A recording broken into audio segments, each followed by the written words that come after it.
So, technical issues kept us from starting. Without further ado, we're starting. I would like to welcome you and thank you for joining us today in this webinar. The online misinformation and disinformation around the war in Gaza. This is a very important and dear topic to my heart. It's not new. It's definitely something that everybody has been talking about or has been touched by in different ways. Um, Today, I'm joined by some great colleagues, some friends and colleagues that, due to COVID and travel restrictions and life, we did not see each other for a while.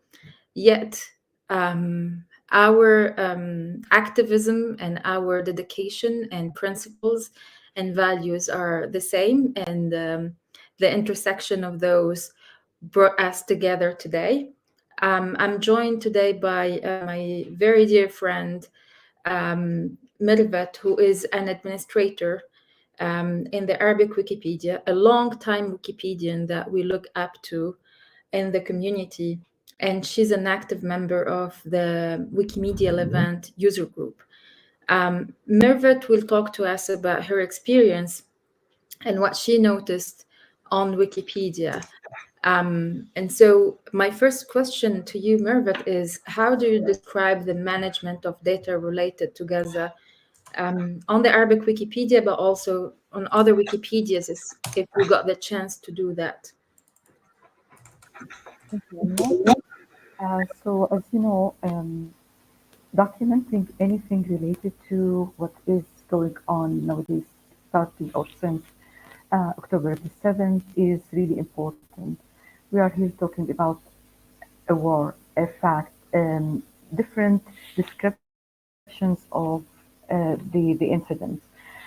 You might have noticed that um, the media deal with things in different ways. They name things in different ways. So this reflects on the content we add to Wikipedia. For example, you know that in Arabic we call it uh, um, طوفان الأقصى, but in English they call it something else. They call it the attack, Hamas-led attack on Israel.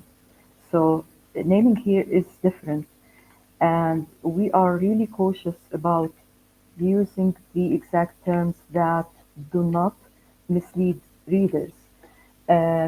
What makes this really difficult as an administrator, for example, controlling, managing this type of content is that we always ask for references. Here, our references are the media. We do not have books. We do not have literature around the this history or this piece of history.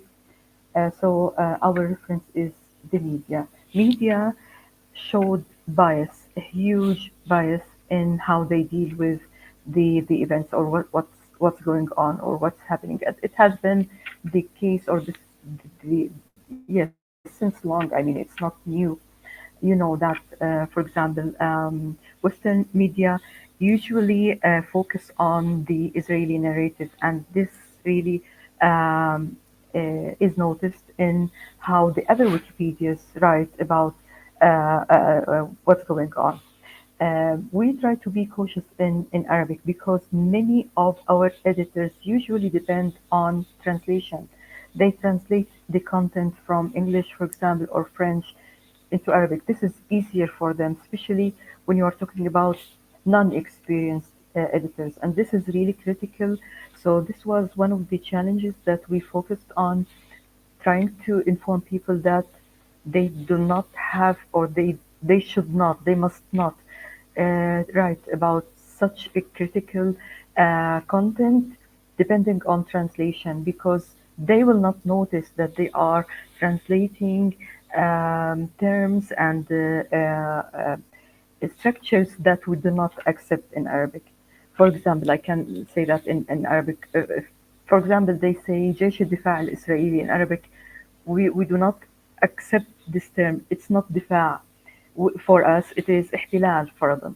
For example, we say جيش الاحتلال الإسرائيلي, or at least you can say جيش الإسرائيلي. So you do not accept when they translate that term from English, it will come as الدفاع. This is not accepted. So in these cases, we have been contacted with many um, groups, people asking us to help them write content about Palestine, the culture, the geography, whatever relates to Palestine as a type of support. They want to show that they support the nation, the existence, the people. But we were hesitant about that, especially when it comes to people who rarely edit or do not know what happens behind the scene. So we guided them towards different type of participation. So here we rely on experienced editors in order to document the daily events or the daily news, let's say. Until now, it's all about news. So we are cautious and we really depend on those who can differentiate between what's accepted, what's not, which references can be used, which are not. So this is the case actually in Arabic. Um, in uh, um, in the other Wikipedias, as I mentioned earlier, there is a difference on how they deal with things, and um, I can say that the reflection all is about the media because whatever is mentioned by the media, whether it is false or correct or correctly reported or wrongly reported, or uh, if someone made up, let's say, something, even if it was not really happening on ground, this usually reflects on the content, not only on the content, but also, for example, on videos, photos. So it's all about this. Um, Sometimes we are asked to jump in and fix something that our people or our followers, let's say, think that is not correct. For example, the news about when the army invaded Al Shifa hospital in Gaza, many unaccepted content was added, at least to the English Wikipedia. For example, soldiers brought incubators for the babies. This has been mentioned there, and the reference was um, an Israeli reference, Israeli newspaper, let's say. So there proof that there is an evidence, so you cannot remove this piece of information. But for me, I do not accept that evidence. It's biased, and you did not add another reference that makes it balanced or neutral. This is the value we are seeking. Show me that this is neutral. It does not show anything like that. So trying to uh, change or trying to debate on what they should accept or should not accept is really hard. Here we are talking about people from all of the world who usually contribute to the English Wikipedia specifically, and the participation of Arabs in that uh, version of Wikipedia is really weak. We do not have people with strong evidences, strong um, way of convincing the others on how they should accept what is written. We lack this, and so we thought that maybe in the future we can do something with the help, let's say, of the foundation or whoever thinks that this is unaccepted. That the foundation does not really have control over the content, but there have to be something. We are here talking about fighting disinformation and misinformation. So there has to be like a plan to review all that when everything is over, hopefully soon. So here our focus is on the Arabic Wikipedia. Let's focus on what we can control. So for me, for example, I wouldn't care much about what is going there. The time I would spend debating and arguing in the English Wikipedia, I can spend it do better things in Arabic, for example. So this is currently what's happening. The most important thing is that we alerted people and published in several channels that please make sure not to translate from from foreign languages, and if you do, please make sure that you adjust the text to be accepted as we think it should be accepted. So this is one of the challenges that I think people are now aware of how they should deal with such critical content, and this is one of the gains actually of how we deal with this type of documentation. Thank you so much, Melvet. Absolutely, we have to call on the Wikimedia Foundation, the community, those who believe that Wikipedia has to be unbiased and has to Yes. fight the bias from both sides, let's say, from all sides. We have to fight the bias. We have to make sure that we have accurate information. There are a lot of things that has to be done, and that the Wikimedia Foundation has the resources to fight disinformation within the community and within the foundation itself and the tools they have, that us as volunteers maybe we lack of them, but we remain, of course, dedicated to pointing things. One of the very important things that struck me lately, when the war on Gaza started, is that some people who were banned on Wikipedia and banned specifically from editing Palestine related content are back in power, to edit articles related to the conflict and to the war, not only the general conflict. And I hate using that word of complicated and conflict, but um, we get to speak some language that our auditors would understand. So yeah, some people they're back editing the English Wikipedia. Personally, I don't have big idea about what's happening in the Hebrew Wikipedia, but an idea that I have is that there is a whole dedicated team paid by the Israeli government that is has a task to edit Wikipedia, and it's not a confidential thing or out of a sudden we heard about it. It was published in the news a few years ago. Actually, it's not new; it's old news. So we can only imagine that during a war like this on Gaza, things are being taken seriously by the Israeli side in terms of information. Um, I'm always intrigued by what's happening, and I don't want to take much. But one quick question about the debates, to you, Mirvat, and then we'll move forward with the conversation. Is, do you think that if we have a magic, um, I don't know, a magic spell in the Arabic Wikipedia, do you think we have enough resources within the community to fight the disinformation that is happening? Um, no, the answer, I'm sorry to say that it is not sufficient. No, I mean, it's not only about how many people we have there, how many editors contribute to the Arabic content, but it's also about their experience, their knowledge, their willingness to participate and do something.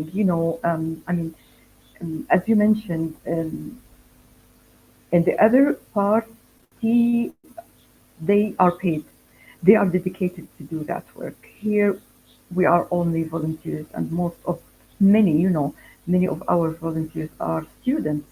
Um, we rarely have academics, for example, so we do not have the experience needed to distinguish, differentiate, being able to investigate if this is correct, not correct, if this is accepted, not accepted. We lack all that. And here, with your question, and I think you are triggering an important thing, which is maybe we need to work on teaching, also forming some specialized people, maybe from the internal Arabic community, or maybe from who live outside the borders of the Arab countries. Maybe sometimes people fear that this is critical, it might be threatening or something like that. So if we manage to do that, this is really important. We need like that type of collaboration to be dedicated, to be guided, and to be um, encouraged. Uh, Unfortunately, currently, no, we lack all that needed resources and tools too. It's not only about people, it's also about all types of capacity, tools, money, we can say that, time also. So you see, people usually lack the sufficient resources. Many people do not have sufficient time or good internet, for example, that they can use, or this costs them. Not everyone is really willing or have the entire capacity to do that. But it is needed. We lack that and we need it. Yeah, thank you so much, Margaret, for emphasizing that. Indeed, we would need a lot of resources to fight the disinformation that is happening in the encyclopedia. Um, One thing that you emphasized that would lead me to the next speaker is Wikipedia is not the first source. It's not the reference that people should attribute what they are talking about to Wikipedia article, but Wikipedia is based on references and based on different sources that we gather to write those articles. Um, those references in many occasions and instances, like the war on Gaza, we depend on the news. The references are the news. And the news, that means bias, big bias. Who is gonna walk us through this? The one and only Hinda Falah, a very dear friend and former colleague. That even though we were colleagues, we did not have the chance to meet in person for a while. So Hinda is based in Tunis, in my dear city, Tunisia. Tunis, actually, my dear country, Tunisia. She's currently the program coordinator at HIVOS, and she's responsible for the implementation of a project entitled Promoting Freedom of Expression and Information in Tunisia, which we definitely need. Hinda started her path with civil society in iWatch, the very renowned organization, the national chapter for Transparency International in Tunisia, in which she gained experience on anti corruption and citizen engagement mechanisms, access to information, elections observation, good governance, and integrity. She holds a master's degree in innovation and management, an engineering diploma. Very diverse person, that lends from the engineering world to the media world. Uh, Um, Up to you, Hinda. Walk us through what's happening in the media right now. Thank you so much, Emna. Thank you for the invitation, and thank you for digital citizenship for this opportunity, because this is a very important subject, and we need to express ourselves, like sometimes we're always like into the news and following, but it's good like to take yani, to see the big picture and talk about it. So first of all, actually, I want to start with a quote that was attributed to a Nazi propaganda minister. He's called Joseph Goebbels. He said, "Repeat a lie often enough, and it becomes the truth." And this is actually, it is practiced by the Israeli authorities and the occupying authorities, obviously.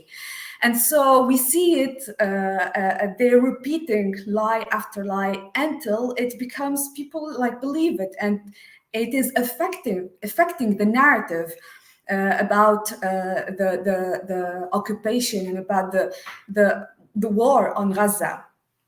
So definitely we are seeing a surge of disinformation. It's not only a surge; it's like a constant high flow of disinformation over the social media, and it is joined by mainstream media, amplified by the big tech companies.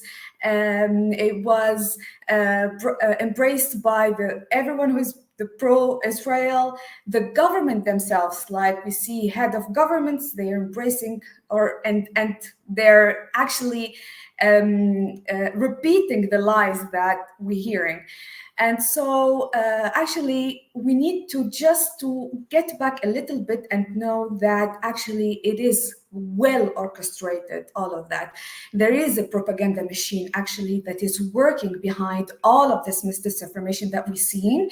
And actually, if you just go to Google the word Hasbara, which is the propaganda machine actually that Israel built through, I don't know, like through the beginning of the Zionism, I guess. And they are well organized. They know exactly what to do. They have their communication channels all over with all the means. So what we're seeing actually in the media, what we're seeing in the social media, what we see, for example, happening, even the politicians, what's happening in the US, for example, it's all well orchestrated in order to control the narrative. But for me, the most disappointing thing in this war, it's not only a war on the field, it's an information war. Actually, we are in an information war. And so for me, it was the disappointing because the online misinformation, okay, we are seeing, but to see mainstream media, that media outlets, that they're big and known with their integrity, with known with their capacity to conduct investigations and to do fact checking and everything, and we see them also being controlled by this propaganda.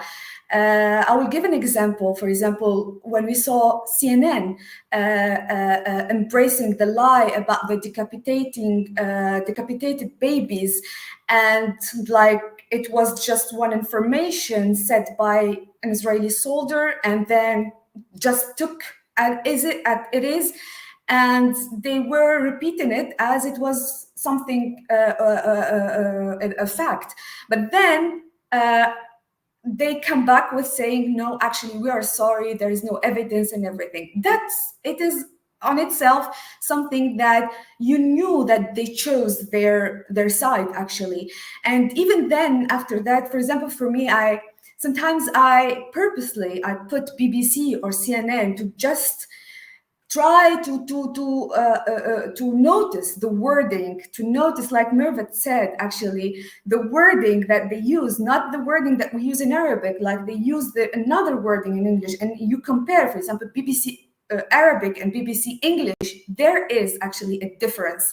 So it was so disappointing, and we see it actually by the resignation of many journalists, which is very brave thing to do. And now we see even there is, let's say, a campaign against these media who are actually attacking their journalists, and they're actually losing this credibility that they're gained through the years. So for me, now it is this propaganda.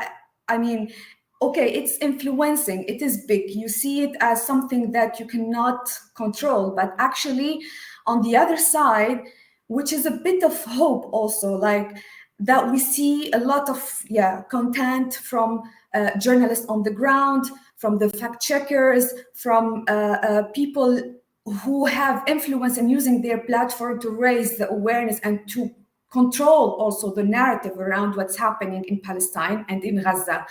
And this is what we need actually right now. It's like to amplify those voices, to amplify the exposure of these lies and these misleading information. I want also to give an idea about the types of misinformation that we are seeing actually. As usual, we are seeing old photos, videos from previous wars, or sometimes it's misleading titles and description. Like you find same photo or video from Gaza, but in the previous war.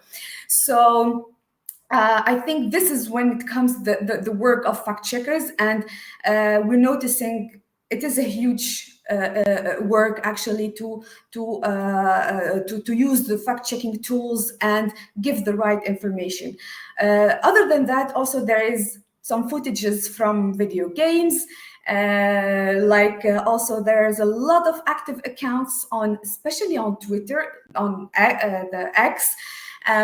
So they're using also their blue accounts and their pad, and they have the reach, and so they're using it to spread all types of disinformation, especially pro-Israeli, of course, and they are even inventing some lies. Like, for example, I saw a lie about the Muslim countries that most of them they're in a war, like, and included Tunisia, Algeria, and we were like, okay, no one told us that we are in a war. So, and there is also other accounts that they're saying that we are actually investigators, that we are actually carrying investigation. So they do a whole investigation based on lies also. So at a certain moment, you find yourself a little bit lost, honestly, because there are a lot of there's many events that happened, and you find yourself between very different narratives, and coming from actually media outlets, like really trusted media outlets, and coming from the some officials. And what happened, for example, in the Ahli hospital, the big bombing that happened, someone says it's from Israel, someone said it's a lost rocket, and all of them, they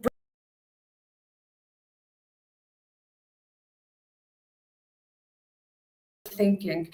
I think we are building a critical thinking, and we learned a lot actually from this information war, and this leads me to state actually what we should do actually to uh, uh, uh, to educate ourselves. Actually, it's crucial that, for example, that you need to for example to go and look for these fact-checking platforms, for example, who do good work with given the tools, actually the tools of how you verify yourselves about information, and also, for example, when you follow, like I said, people on the ground, journalists, and you follow them on a daily basis. So you and you look into also the historical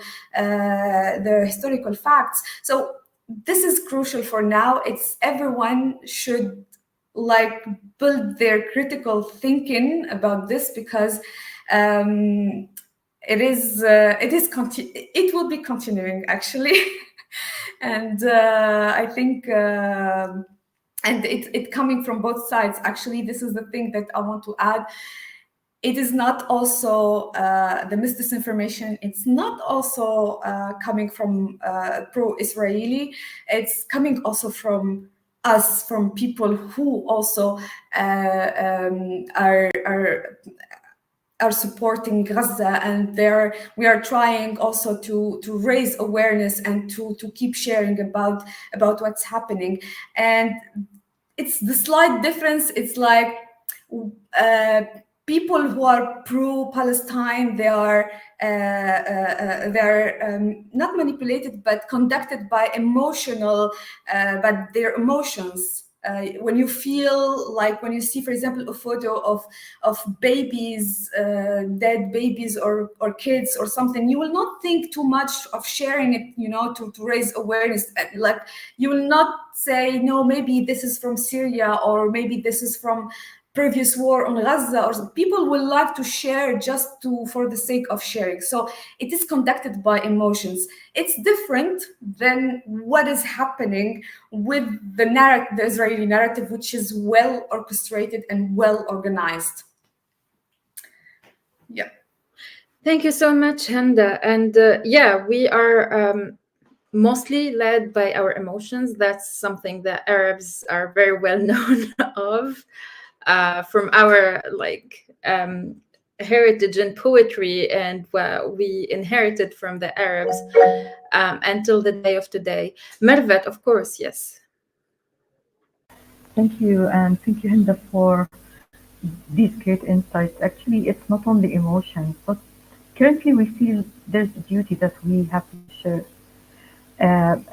in what's going on. It's my duty to share what I see, what I think is true, for people to see it, for people to learn. We have to be active in that regard, especially if we have like people from different regions.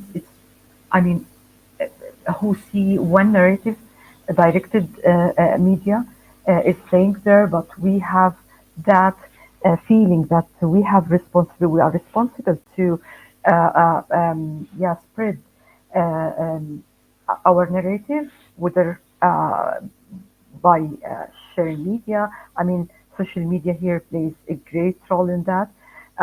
So emotions, duty, feelings, things like that. So this is how it's going on right now. Thank you. Yeah, where it's our duty, and even the people who cannot do much, they see as their duty to march, to go in protests, to wear the kufiya. There are symbolic things like sharing on Instagram, on Facebook, on TikTok, every platform possible, even though you're shadow banned most of the time on Meta, for example, or you cannot speak freely anymore on X, and you cannot say certain things. And especially now, we will be waiting for what's coming after Elon Musk's visit to Israel and to the settlements and kibbutz. So I will not wait any longer to talk about social media with the social media guru, my dear friend and colleague Karim Abdelkarim bin Abdullah, who's a blogger since 2001, when most of us did not even know what blogging means. He's a digital activist by chance, he says, committed to human rights and online freedom of speech. He's dedicated to supporting minorities. He holds the position of Secretary General of Cartagena. And he co-founded the Social Media Club in Tunisia, contributing to ethical considerations and best practices with the digital marketing community in the past decade and more. He serves as the official global goals ambassador in Tunisia in the Plus Social Good, is that right, of the UNDP. Up to you, Karim. Thank you, thank you very much, Eminem. It's a pleasure and honor to be among this very very impressive circle of sharing our ideas about what's happening right now. The first thing I'm gonna say is that it's not happening today. This is a result of many years. I remember that back in time when I first got hold of internet, the first week of browsing the web, I came across the massacre of Cana, and it was for me it was a huge deal. I think that if we this this conflict is is not a new thing. We have been learning from the Tunisian Revolution back in 2011. We have been learning from the propaganda of the former regime for a long, long time, and their practices. We know them a lot, very, very clear. We know even how they write, and I have been able to discover every blog and Twitter account that was pro regime easily. That's something we did learn the hard way. It's the same thing in every conflict, and mind you that right now it's happening also for in the Ukrainian conflict. Same same scheme, same thing, same impact. Social media today is mostly uh, ruled by empathy more than logic, fortunately. So this misinformation is a very, very big part of this equation. We have the media from one part. We have social media, and social media, I think, and is more powerful than the media today. It does even impact how the media operates, and sometimes the media they have to how to say, make their content social media friendly, which is a huge deal today. They don't. It's not the old press of the old times. Like the journalists making an investigation and trying to find the truth and risking their lives and making big articles. No, today if your content is not social media friendly, it's not really worth it. It doesn't make money. So you better stop making press. That's even the biggest magazine in the world, like Time and New York Times, they have to follow this trend. So about misinformation, we have seen a lot of misinformation going. I think that the misinformation rules the internet right now. It rules social media. There is more misinformation than real information. We can see that there are a lot of misleading images and videos circulating all the time. We can't verify them because, as you know, it's a conflict, and there are few people on the ground, and it's really difficult to tell which photo is real, which is not. First of all, we can't. Some people have been using old photos. Some people are using photos for different locations of the world. Some people have been, which is worse, have been using photo and videos, generated by AI, which is the new trend. For this particular conflict, there is a lot of false narratives and propaganda, and I think now the Israeli machine is trying to convince people that this story starts October 7th, which is not true because the story still starts for 70 years ago, which is their focus right now to make things look like they have been. This is the result of October 7th, a month ago.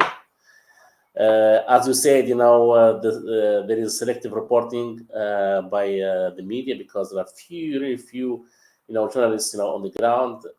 There is a lot of manipulation of statistics. There is and this is huge. This is huge. This time for this conflict, the use of very smart bots is big. It's really relevant to the conflict. There is I don't know about you, but I use social media on a daily basis. I'm not, I use, maybe I'm on Facebook or Twitter, but I'm also 9gag and Reddit, which are, huge deal for misinformation as well. In 9gag, for the past month, every time anybody posts anything about, Palestine, he gets a backlash immediately. Like you have to try this, and they use the same lexic, the same dictionary of words. It's huge. As you may know, in Meta on Facebook, they have been censoring content based on their ethics, which he says, if you share a photo of someone, of a dead person, or some kind of um, you know uh, troubling content that may offend the audience, content is gonna be taken down, which is the case really. But they have been going so far with that. So if the people they use certain sentences, they saw the content has been taken down. Like if you use the word Hamas, it's a strike right away. And I'm not sure if it does happen also on YouTube. Hopefully, the life gonna be will be interrupted. In Instagram as well, which is and Instagram and Facebook, they operate differently. Uh, Recently, they did find the research that Instagram would promote sexual content over any other content for the platform. This is crazy. Yes. As for TikTok, TikTok has been accused to be biased to Palestinian pro, and they say no, this is not true because the algorithm didn't affect anything, and teens are pro Palestine. Over 70% of the people in TikTok, which has mostly young people, are supporting the cause. And I think that TikTok which is, as you may know, it's a Chinese company, is still neutral somehow. I'm not sure, but we know that even TikTok, in China, they have shows, different kind of content that the content going to see in Tunisia or in the MENA region. So, and you have to know, like Mervet says before, that we need a lot of work around. We need a lot of people for to work on the alternative media, social media. We need bigger accounts to speak out about Palestine, which is not the case. We need people in Wikipedia, which is a huge deal for us because that's a reference. And speaking about the conspiracy theories, I don't really support any of them, but I see that it's really happening. I did see many, let's say three testimonials from influencers that have been approached by the very famous, Israeli, 81200, which is it's a company. I'm gonna tell you why. It does work with influencers to impact to recruit people to speak about Israel. And the biggest example we have is Nas Daily and all his team that are working around the clock since years and years and years to offer the world a very open and happy and so cute idea about Israel, because they are Arabs and they're Muslim and they are Israelis and so on. And that's not really how to say genuine content. It's a company that does work on an agenda, and they have been succeeding to convince a lot of people, recruit a lot of people around this idea, and they have even been, as you may know, in the World Cup. The guy has a whole episode with Steve Harvey. So can you imagine the cost of the minute of production with Steve Harvey? We're talking about million and million and million. There is not a single content creator in the whole world that can have such support unless he gets he gets like a huge budget behind him, and that's it. There is a huge budget behind social media, operations for Israel. It's a small country. That's if we consider the country, it's an occupied. It's an occupation. It's a small community, but they have a huge operation going on that we should be able to tackle back. But as we are the Arabs, we are not really united around anything. We don't have our own social media, which is a shame. We don't work together, which is our weakness. The next step, if we want really to support Palestine, is to find a way to work together.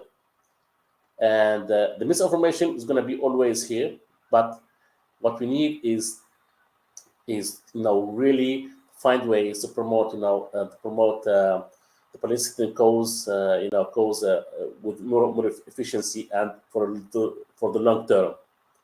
Last thing I want to say that I was really amazed by the number of people who were supporting Palestine this time.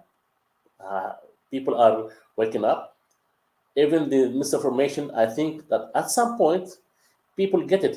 This is propaganda. This is misinformation. There is something going on. There is something happening, and people are really, they did they are making the effort to investigate and go around the media, go around the misinformation, and find the truth by themselves, which is a good thing, because if you, with this old bulk of misinformation, it's playing for us, not against us this time. So that's it. Thank you. Thank you so much, Karim. You brought very good insights, but I like how you see optimistically that misinformation is playing in our side this time. It's very important to know that if we master the tools that they are using and we understand their narrative, the other side, we will be able to fight misinformation. One thing for sure is generally speaking, in the West, there is a huge shift in the narrative, whether media are changing or not. But thanks to platforms like TikTok, which I never thought myself saying that, but thanks to platforms like TikTok, that the narrative is changing. I hope that we will one day have our own platform. But meanwhile, since 2015, the Israeli cyber unit that was created to oversee everything related to social media, from posts to messages to reactions, even likes and loves and everything. They've been monitoring every Palestinian content and going to the existing social media platforms with requests of deletion. So they can delete 80% or over 80% of their requests were accepted. And that's not an invention. That if you go to Facebook, to Meta, you would find their annual report. And in their annual report, they say how many governments or how many requests they received from X and Y government, and whether they accepted or not. 80% of what they requested was accepted. Yes, Kelly. Talking about that, we have the power to shut down all those, people that are trying, to shut down our content with one simple, it's as easy if all the companies that are making, ads in those platforms, they say we're gonna invest no money. We can change the policy of Facebook and Twitter and so on, but we have absolutely no no control over them, but making our own policies and making the big companies stop paying them. Just to let you know that in 2013 the MENA region is spending $4 billion in Meta only. So you can imagine if there is a boycott by the brands. I mean, when I say the brands, the big brands in the MENA region, they can make those companies align with their wishes. And another way, there is absolutely not a single Arab country that is using their own policies to impact those platforms. We accept the conditions as they are. We have, it's not like the European Union, which says, okay, for Facebook, if you want to operate in our territory, we have to do this and this and this because that's how the way we think it's ethical. And I remember back in 2019 in the elections, Meta did reach out to Tunisian government and they say, okay, we're gonna give you a program that you can monitor all the social media of the the parties, so and you can see openly the money spent in ads and so on, and so on. And but what happened that the Tunisian government didn't, reply back. So it's mainly, I'm gonna say again, it's our fault. And until we start thinking as a how to say, start thinking that we have the power to do things, we should go ahead and change things. They're not changed a lot. Okay, thank you. Thank you, Karim. Yes, Margaret. Thank you. So, about social media and how powerful the platforms that are used around the world nowadays are. I mean, talking about how we do not do our homework, let's say, trying to impact or trying to enforce our rules or our needs on those platforms, it's really hard because most of us are just users. We do not know what might happen, what we can do. So here is another, let's say, area that we need to open the eyes of people on. We need to educate people on how they can influence those social media channels. At the same time, I can say that we cannot abandon those channels at all. Even if we, for example, create or adapt our own platforms, we still need to use those channels in order to reach out to others. We need to talk to everyone all around the globe. So it's not about, I mean, we are not focusing on Arabs or Arabic speaking people. We also want to reach out, discuss, debate, and see what's going on around us. But as you mentioned, we can do something. We can impact. We can enforce them to accept some rules at least. Stop paying. I mean, some type of marketing, like we do with products, for example, consumables. This is really important. But do really people know about how they can use that or do that?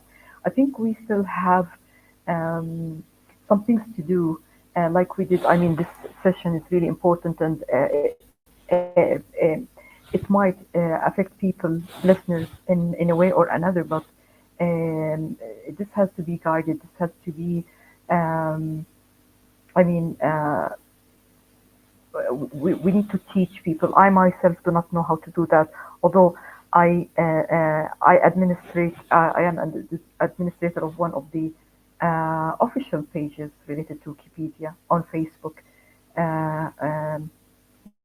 They sometimes banned or blocked some of our content that we publish, not related to Palestine, but to other things.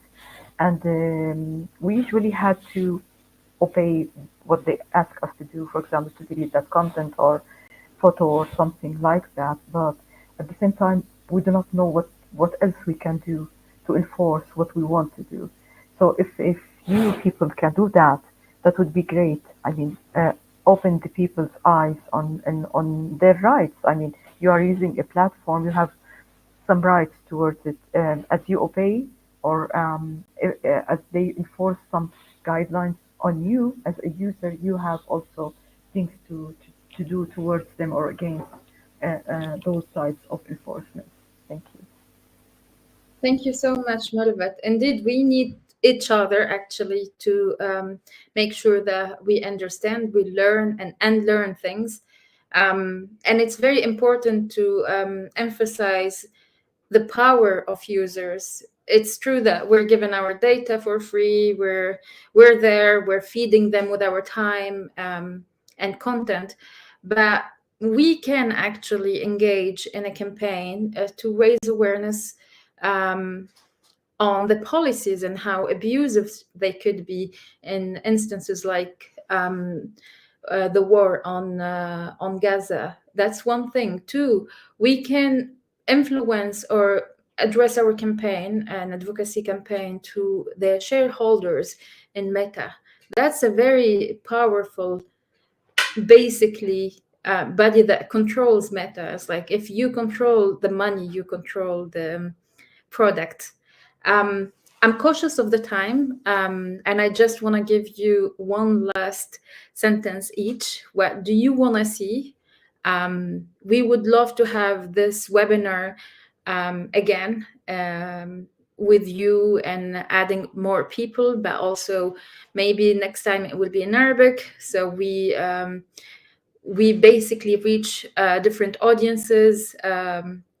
What else you would like to do? What do you want to emphasize? Do you have any call for action? Who wants to go first? If you don't mind, ladies, I'm gonna my I think that the biggest urgency right now is to educate people around social media, which is it's a huge deal. People in the Arab world, unfortunately, are not educated how to handle social media. So this is an easy, an easy way for the misinformation. Unfortunately, you could see that a lot of times.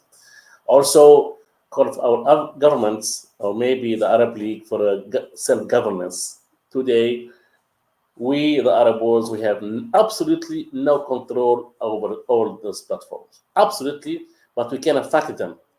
If we came together and said we want to change this policy to this, someone will listen. At least, it's going to be, some kind of negotiation. The other day, I did see some ministry, I don't want to tell the name, visiting the HQ of Meta. I don't think that Meta is meant to be a friendly place. It's for business. It's not enough for empathy. Unfortunately, right now we have to understand that every day we make those platforms stronger. Remember how they did in China with their own platforms. Unfortunately, they over control, but they still their own platforms. What happened right now what happened now in Russia? They have their own platform. So we have at some point we have to be aware that we need to prepare for solution for the future because there's going to be a lot of conflicts, and we can today Meta or is removing content. The next conflict, Meta is going to be blocking access, removing accounts. It's going to be even worse. And thank you.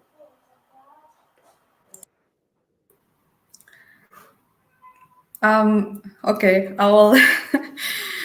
I think the for me, I will not think in a big way. Yani he's changing policies and everything.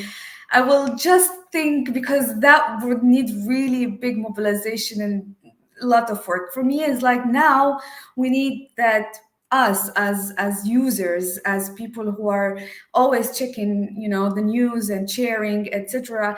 That like Karim said, like the media literacy, we need to be knowledgeable about or aware of what to share, what to not share. Also, if you're not sure or if you have some doubt, it's better to not share, to not give that content more to be more spread, or to give them more reach. So if you're not sure and you have some doubt, just even do a screenshot. If you want to criticize or something, also you can do a screenshot and post and share it in a different way.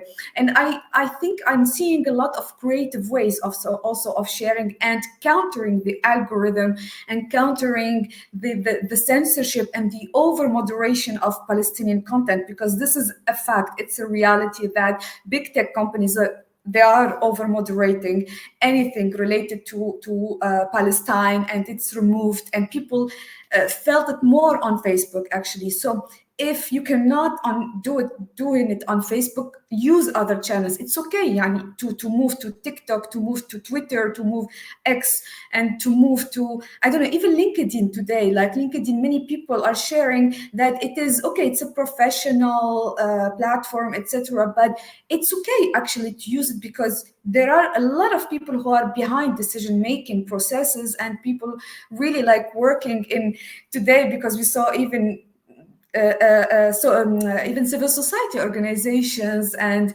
humanitarian and development sector, they're taking the side of Israel. So I think it is legitimate now to use and to be present in any kind of social media, and be careful about the language and the content when it comes to, also even when watching the media itself, the media outlets, and the big media outlets. I think this is the most it's today internet is free, it's open. Use Google as much as you can, and also educate ourselves about the history, because they are prepared for arguments, so we need to get prepared. And I saw a lot of, actually, people on social media, they're doing content about the history of Palestine, and correcting facts, because, for example, for me, I said I used to consider myself educated and knowledgeable, but it seems that I don't know the most of many historical facts. So I am learning also. So that's, every one of us should do a self revision, and learn the facts and the arguments, because that's what you need to counter their arguments. Thank you so much, Hinda. Mirvat. Thank you. So I don't know what to add. I mean, both Karim and Hinda um, concluded things in a brief, concise way.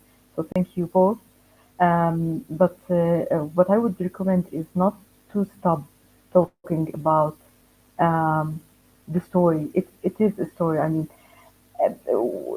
every day we see something different. Every day we learn something new, new places, see new people, learn about what's going on, how they live in Gaza. I mean, sometimes, and we have seen that several people post that if you are tired of posting things, think about those people who are tired of how they live currently. So please do not stop talking about that, and be cautious, as in the advised, that be cautious of what you share, what you spread, how you talk, what you say. Be careful about your words. What can be, I mean, accepted. As we mentioned, we are emotional, so but this might not be useful, and we have to be, I mean, um, mature enough to choose our best words and sentences that make impact and effect. And I think what we really do is making a change. The world is changing, and even if this is late or slow, but it is going towards the right way of uncovering facts, uncovering things that people do not know or did not know, but people started to learn things. As Hinda mentioned now, we are learning history. We are learning. People started to talk about things that happened in 1947, 48, and how things started. This is really important, and I know that we are losing a lot. I mean, many souls, many people are being killed there, but at the same time, there are gains, and let's have that fingerprint. We are making things better, and let's continue doing that. Thank you. Thank you so much. Yes, let's continue doing that. Every and each one of us has a battle in life. We will be doing our tiny projects and tiny things, aiming for a greater good for all of us. I was so pleased to have you all, to see you even through the screen. I was so pleased to have Mervat, Hinda, Karim, and my colleagues in the background who were tirelessly working to make this a success.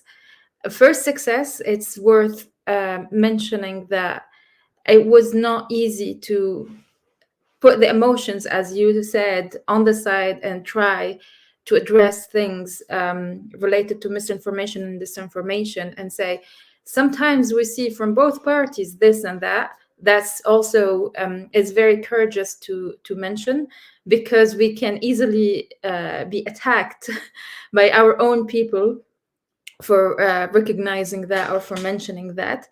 Um, we wish and we hope, personally, I hope for peace for the people of Gaza. I hope for an immediate ceasefire, hopefully. We never know what tomorrow is holding for us. One sure thing is that we're dedicated to leaving the world in a better place than we came in. Thank you so much for everybody who watched us, who was planning to. I kept receiving text messages like, I cannot make it now, but I plan to watch you. So we will wait for the comments, and I'll get in touch very soon for another edition. I'll stop this stream.